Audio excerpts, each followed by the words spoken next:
ఓం మహాగణాధిపతయే నమః. ఓం గురుభ్యో నమః. ఓం శ్రీమాత్రే నమః. మనం ఈరోజు చెప్పుకోబోయేటువంటి టాపిక్ ఏమిటి అంటే, ఒక్కొక్క లగ్నానికి మనకు 12 లగ్నాలు ఉంటాయి, మేషం నుంచి మీనం వరకు. ఒక్కొక్క లగ్నానికి మీకు ఏదైనా ఇబ్బంది రాబోతుంది అన్నప్పుడు ప్రకృతి ఇచ్చేటువంటి సంకేతం ఏమిటి, మీకు ఏదైనా ఒక మంచి జరగబోతుంది అంటే ఫైనాన్షియల్గా ఒక గ్రోత్ రాబోతుంది అన్నప్పుడు ప్రకృతి ఇచ్చేటువంటి సంకేతాలు ఏమిటి అనేటువంటి, అంటే మనిషికి చూడండి, ప్రకృతి ఒక్కొక్క లగ్నానికి డిఫరెంట్ సంకేతాలు ఇస్తుంది. న్యాచురల్గా ఇచ్చేటువంటి సంకేతాలు ఒక రకంగా ఉంటాయి. అంటే స్వప్న రూపంలో కావచ్చు, మనం వెళ్ళి అంటే కొన్ని లైఫ్లో కొన్ని సంఘటనలు జరిగేటువంటి అంశాల్లో కావచ్చు. నేచర్ ఈజ్ అమ్మవారు. ఆ యొక్క నేచర్ మీకు ఎటువంటి సంకేతాలు ఇస్తుంది అనేటువంటి విషయం మనం ఒక్కొక్క లగ్నరీత్యా మనం తెలుసుకుందాం. కర్కాటక లగ్నము, కర్కాటక రాశి. మీ యొక్క లగ్నానికి కానీ మీ రాశికి కానీ మీరు ఏదైనా ఒక నిర్ణయం తీసుకునేటప్పుడు ప్రకృతి అది గనక కరెక్ట్ కాదు అనుకున్నప్పుడు ఇచ్చేటువంటి ఇండికేషన్స్ ఏమిటి అనేటువంటి విషయాలు ముందు చెప్పుకొని, మంచి ఇండికేషన్స్ ఏంటి అనేటువంటిది కూడా తర్వాత చెప్పుకుందాం. ముందుగా మీకు ఇది సరైనటువంటిది కాదు అనేటువంటి అమ్మవారు ప్రకృతి రూపంలో ఎలా చెప్తుంది మీకు అనేటువంటిది చూసుకున్నట్లయితే, కర్కాటకం వారికి ఒకటే గుర్తుపెట్టుకోండి, మీరు బాగా ఏజ్డ్ అంటే ఇంక బాగా ఏజ్డ్ కదలలేనటువంటి స్థితిలో ఉండేటువంటి సిచ్యువేషన్స్ మీరు టీవీలో కావచ్చు, పేపర్లో కావచ్చు, బాగా ఓల్డ్ అయిపోయినటువంటి గృహాలు కావచ్చు, వాహనాలు కావచ్చు, పళ్ళు ఊడిపోయినటువంటి బాగా ముసలి వాళ్ళు అంటే ఇంక బాగా ముసలి వాళ్ళు కావచ్చు, లేకపోతే ఒక దీనమైనటువంటి స్థితిలో ఉండేటువంటి ఒక దేశాన్ని గురించి టీవీలోనో పేపర్లోనో చదవడం కావచ్చు. ఇటువంటివన్నీ కూడా మీరు చూస్తున్నారు ఆ క్షణంలో.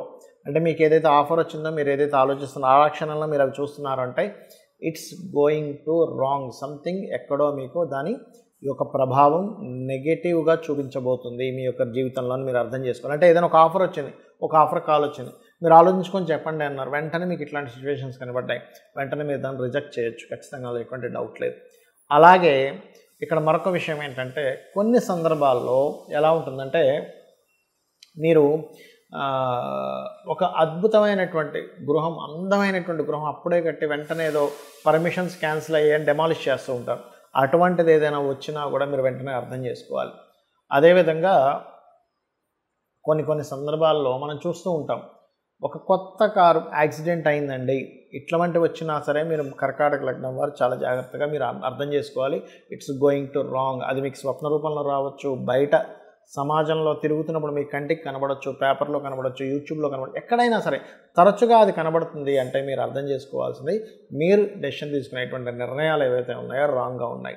మరి మంచి కూడా ఉంటుంది కదండి, ఏమిటా మంచికి సంబంధించినవి ఏం కనిపిస్తాయి మనకి అని చెప్పి చూసుకున్నట్లయితే, ప్రకృతి అమ్మవారు ఇటువంటి ఇండికేషన్స్ ఇస్తుంది. ఏమిటది అంటే, ఒక స్ట్రాంగ్గా ఉండేటువంటి ఒక స్ట్రక్చర్ మీకు కనిపిస్తూ ఉంటుంది.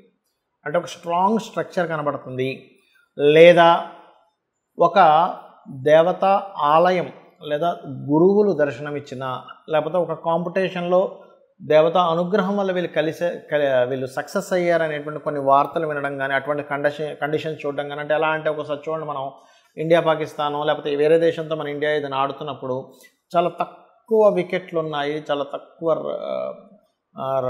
ఇవి ఉన్నాయి, అంటే బౌల్స్ ఉన్నాయి, కానీ ఇది అధిగమించాలనుకున్నప్పుడు దాన్ని అధిగమించి వాళ్ళు ఆడి గెలుస్తుంటారు ఒక్కోసారి. అట్లాంటి సిచ్యువేషన్స్ మనం చూస్తూ ఉంటాం. అంటే ఇదేదో మిరాకిల్ జరిగింది, ఇదంతా గాడ్ గ్రేస్, ఇదంతా పుణ్యం వల్ల జరిగింది అనేటువంటిది ఏదైనా విన్నారు అంటే మీరు కర్కాటకం వారు ఖచ్చితంగా అక్కడి నుంచి మీకు ఒక మంచి జరగబోతుంది. మీరు తీసుకునే నిర్ణయాల విషయంలో తరచూ కనబడేది కాదు, మీరు ఒక నిర్ణయం తీసుకునేటప్పుడు ఇటువంటివి కనబడ్డప్పుడు అటువంటిది మీరు అర్థం చేసుకోవాలని చెప్తున్నా. అలాగే మీరు ఇది స్వప్న రూపంలో వచ్చినా దీన్ని ఇండికేట్ చేసుకోవాలి. అయితే మీరు నిత్యము చేయవలసిన నామం, ఎందుకు అంటే ఒక్కొక్కసారి మనం కొన్ని సందర్భాల్లో అందులోకి ఎంటర్ అయిపోతాం, అటువంటి నిర్ణయాలు తీసేసుకుంటాం, మనకి ఇండికేషన్స్ కనిపిస్తున్నారు, కానీ వెనక్కి రావాలనిపిస్తుంది. అలాంటప్పుడు మీరు చేయవలసినటువంటిది ఓం స్కందాయ నమః అనే నామస్మరణ చేయండి, అన్ని విధాలు బాగుంటుంది. ఇప్పుడు మీకు లగ్నం తెలియదు, నక్షత్రం తెలియదు, రాశి తెలియదు, ఏమీ తెలియదు, కానీ ప్రకృతి నాకు ఈ సంకేతం అందిస్తుంది కాబట్టి నేను ఈ విషయంలో జాగ్రత్తగా ఉండాలి అనేటువంటి విషయం ఎలా తెలుసుకోవాలో చెప్తాను. చిన్న ఎగ్జాంపుల్స్ చెప్తాను, మీరు దాన్ని బట్టి మీరు చూసుకోండి. మనం చూడండి, ఎవరినైనా ఒక వ్యక్తిని అప్రోచ్ అయ్యి అతని ద్వారా మనం బిజినెస్ చేద్దామనో, లేకపోతే ఏదైనా ఒక సబ్జెక్ట్ నేర్చుకుందామనో, లేకపోతే ఇంకేదైనా అతనితో లైఫ్లో ఒక జర్నీ చేద్దామనేటువంటిది కొన్ని సంఘటనలు మన లైఫ్లో జరుగుతాయి. అంటే ఎలాంటివి, ఒక బిజినెస్ చేయడం కానీ, ఒక అగ్రిమెంట్ రాసుకునే విషయం కానివ్వండి, లేకపోతే ఒక వివాహ సంబంధించినవి ఇవాళ రేపు చూడండి, ఇంతకుముందు పెళ్లి చూపుల్లా కాకుండా ఇవాళ రేపు ఎలా ఉందంటే అబ్బాయి అమ్మాయి ఏదైనా ఒక పాయింట్లో కలుస్తారు. చాలా ఇలాంటివి ఎక్కువగా మనకి విదేశాల్లో జరుగుతూ ఉంటాయి. అంటే విదేశాల్లోనే అమ్మాయి అబ్బాయి ఉంటారు, వాళ్ళు ఇక్కడికి రాలేరు కాబట్టి వాళ్ళు ఏం చెప్తారు, వాళ్ళకి ఫోన్ నెంబర్స్ ఎక్స్చేంజ్ చేసి చెప్తారు, మీ ఇద్దరు ఒకసారి కలవండి, ఒకసారి మాట్లాడుకోండి, లేకపోతే ఒకసారి ఫోన్లో మాట్లాడండి, ఆన్లైన్లో మాట్లాడండి.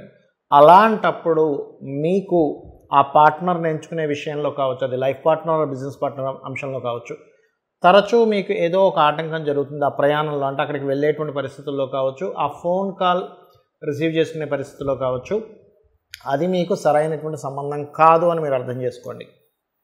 అదేవిధంగా ఒక్కొక్కసారి మనం కొన్ని కోర్సెస్ చేస్తుంటాం.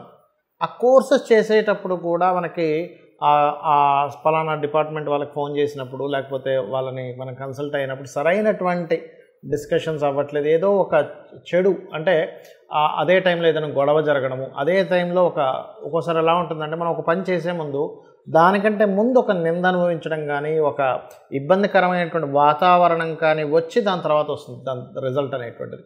అలా ఉన్నప్పుడు కూడా మీరు పర్టికులర్గా గుర్తుపెట్టుకోండి, ఇది సంథింగ్ ఈజ్ గోయింగ్ రాంగ్. అలా కాకుండా మీకు ఒక మంచి జరిగింది, ఒక హ్యాపీ మూమెంట్, ముహూర్తం అనేటువంటిది ఎలా ఉంటుందంటే మనకి ఉత్సాహం ఎప్పుడైతే వచ్చిందో, మనకి ఎప్పుడైతే ఆలోచన వచ్చిందో అది స్టార్ట్ చేయడమే గొప్ప ముహూర్తంగా చెప్తూ ఉంటారు. ఆ రకంగా ఇక్కడ ఏంటంటే మీకు గనక ఈ యొక్క విషయాల్లో మంచి జరిగిన వెంటనే మీరు ఒక నిర్ణయం తీసుకున్నారు, ఇట్స్ గివ్స్ గుడ్ రిజల్ట్. గుర్తుపెట్టుకోండి. ఆ రకంగా మనకి ప్రకృతి అనేటువంటిది, ప్రకృతి అంటే ఎవరో కాదు అమ్మవారు. ఈ విషయాన్ని బాగా అర్థం చేసుకోండి. అమ్మవారే ప్రకృతి. ఆ శక్తి అంటే మనకు కనబడుతున్నటువంటిది మొత్తము కూడా ఈశ్వరుడు అనుకుంటే అందులో ప్రసరిస్తున్నటువంటి శక్తి ఏదైతే ఉందో అది అమ్మవారు. ఈ రకంగా మనకు ఒక్కోసారి స్వప్నంలో కూడా వస్తుంది. అయితే దుస్వప్నాలు, మంచి స్వప్నాలు అనేటువంటివి ఉంటాయి. దానికి ఆల్రెడీ నేను మీకు కొన్ని వీడియోల్లో దాని యొక్క పారామీటర్స్ చెప్పాను. పొద్దున్న ఊహించుకున్నది, లేకపోతే మీరు అనుమానించింది, ఒక దాని గురించి మాట్లాడింది, మీరు అనుభవించినటువంటి విషయం, పొద్దునంతా ఏదో ఒక జర్నీ చేశారు, ఒక వాటర్ దగ్గరికి వెళ్ళారు, లేకపోతే సముద్రం దగ్గరికి వెళ్ళారు, అటువంటివి ఏవైనా సేమ్ కళలోకి వస్తే దాన్ని స్వప్నశాస్త్రపరంగా తీసుకోకూడదు. ఇవేవి కాకుండా మీకు స్వప్నంలోకి రావడము, అనారోగ్యంతో లేకుండా ఆరోగ్యంగా ఉన్నప్పుడు వచ్చినటువంటి స్వప్నము, అది కూడా సమయాన్ని బట్టి రాత్రి ఏ టైంలో వచ్చిందా, లేకపోతే ఎర్లీ మార్నింగ్ వచ్చిందా, అర్ధరాత్రి వచ్చిందా అనేటువంటి చూసుకోవాలనేది కూడా నేను మీకు గత వాటిలో చెప్పాను. అయితే ఇక్కడ నేను చెప్పేది ఏమిటంటే మీకు ఏదైనా సరే ఆదివారాలు ఎక్కువగా జరుగుతున్నాయి మంచి విషయాలు, అప్పుడు మీరు ఆదివారాలు లేదా రవి నక్షత్రాలు లేదా 1 నుంచి అంటే 1వ సంఖ్య వచ్చేలాగా, అంటే 1, 10 లేనట్లయితే ఈ రకంగా 28వ తేదీ ఈ తారీఖుల్లో మీరు ఏదైనా ప్రారంభించండి. అలా కాదండి నాకు ఎప్పుడు సోమవారాలు బాగా కలిసి వస్తుంది అంటే మీకు ఇండికేషన్ అనమాట, మీ జాతకంలో ఎక్కడో చంద్రుడు బాగున్నాడు. అందుకని అప్పుడు ఏంటి 2 వచ్చే సంఖ్య లేదా చంద్ర నక్షత్రాలు. ఇప్పుడు రవి నక్షత్రాలు అంటే ఏమిటి, సర్వసాధారణంగా కృత్తిక, ఉత్తరాషాఢ. చంద్ర నక్షత్రాలు అంటే రోహిణి, హస్త, శ్రవణం. ఈ రకంగా ఈ నక్షత్రాలు లేదా ఈ వారాలు. అయితే ఇక్కడ ఒక చిన్న జాగ్రత్త తీసుకోవాల్సింది ఏమిటంటే ఆ నక్షత్రాధిపతి చంద్రుడు ఆ రోజు బాగున్నాడో లేడో ఒక్కసారి చెక్ చేసుకోండి. ఇది వేటికి పనికి వస్తుంది. మీరు చూడండి, ఇవాళ రేపు చాలామంది చేపల చెరువులని, రొయ్యలకు సంబంధించినవని, బిజినెస్ సంబంధించినవని నష్టపోతూ ఉంటారు. ఆ రోజు మీరు ఆ సమయంలో కనుక ప్రారంభించినట్లయితే ఖచ్చితంగా మీకు ఆ డే, ఆ నక్షత్రము, ఆ యొక్క నెంబర్ మీకు సపోర్ట్ చేస్తుంది బాగా. అదేవిధంగా మంగళవారాలు మీకు బాగా కలిసి వస్తున్నాయి అనుకోండి, మంగళవారాలే ప్రారంభించండి. అదేవిధంగా 9 నెంబర్ వచ్చేలాగా, మరియు మృగశిర, చిత్త, ధనిష్ట ఇలాగా కుజ నక్షత్రాలు అయితే కుజ సంబంధించినటువంటివి. అయితే ఇక్కడ ఏంటంటే మనకి శాస్త్రంలో ఫలానా నక్షత్రం ఫలానా దానికి మంచిది అని చెప్పారు. దీని మీద నేను మీకు నెక్స్ట్ వీడియోస్లో చేస్తాను. ఏ నక్షత్రం దేనికి పనికి వస్తుంది, దేనికి సంబంధించిన స్ట్రెంత్ దేనికి ఉంది అనేటువంటిది, అది నేను మీకు నెక్స్ట్ చేస్తాను. అయితే ఇక్కడ ఏంటంటే మన లైఫ్ ఏదైతే ఉందో ఎవ్రీ సెకండ్, ఎవ్రీ మినిట్ మనం తీసుకునే నిర్ణయం మీద ఆధారపడి ఉంటుంది. మనం అనుకుంటాం మనం నిర్ణయం తీసుకుంటున్నామని, కానీ మన నిర్ణయం వెనకాతలు ఉండేటువంటి అద్భుతమైన శక్తి ఏదైతే ఉందో అది అమ్మవారు మనకెప్పుడూ కూడా కనెక్ట్ అయి ఉంటుంది. అయితే మనకు కంప్లీట్గా కనెక్ట్ అయ్యి ఉండాలి అంటే మీరు అమ్మవారితో ఎప్పుడు మాట్లాడుతూ ఉండాలి. అంటే అలాగా మీరు ఏదైనా ఒక పని చేసేటప్పుడు నేను ఇది చేస్తున్నాను అమ్మ, నాకు ఇది మంచా కాదా నువ్వే నిర్ణయించు అన్నప్పుడు ఏం చేస్తుందంటే అమ్మవారు ఖచ్చితంగా అక్కడ కనెక్ట్ అవుతుంది. అలా కనెక్ట్ అయ్యి మీకు ప్రతి అంశంలోని, ప్రతి అడుగులోని, ప్రతి దీంట్లోని మీకు సపోర్ట్ చేస్తూ ఉంటుంది. తద్వారా మీరు ఎప్పుడు సక్సెస్ రేట్లో ఉంటారు. కాబట్టి మీరు చేయండి, ఖచ్చితంగా మీరు లైఫ్లో సక్సెస్ అవుతారు. దీంతోపాటు ఉదయము సాయంత్రము కూడా లలితా సహస్రనామాల యొక్క శ్రవణము లేదా పఠనము చేయండి. 100% లలితా సహస్రనామాల యొక్క శ్రవణం కానీ పఠనం కానీ చేసినప్పుడు ఏమవుతుందంటే మన కర్మలన్నీ కూడా మన ఆరాతో కనెక్ట్ అయి ఉంటాయి, మన షట్చక్రాలతో కనెక్ట్ అయి ఉంటాయి. ఆ ఆరాలో ఉన్నటువంటి బ్యాడ్ కర్మాస్ ఏవైతే ఉన్నాయో ఈ యొక్క లలితా సహస్రనామాలు కానీ లేకపోతే విష్ణు సహస్రనామాలు కానీ ఆ యొక్క తరంగాల ద్వారా అవి క్లియర్ అవుతాయి. మన చుట్టూ ఉన్నటువంటి ఆరా మన యొక్క సక్సెస్కి, మన యొక్క ఫెయిల్యూర్కి కనెక్ట్ అవుతుంది. మీరు ఎప్పుడైతే దాన్ని క్లియర్గా పెట్టుకున్నారో మన నిర్ణయాలు, మన సక్సెస్ రావడం ఇవన్నీ కూడా అద్భుతంగా జరుగుతాయి. అమ్మవారి యొక్క అనుగ్రహం మీకు కలుగుతుంది. శ్రీమాత్రే నమః.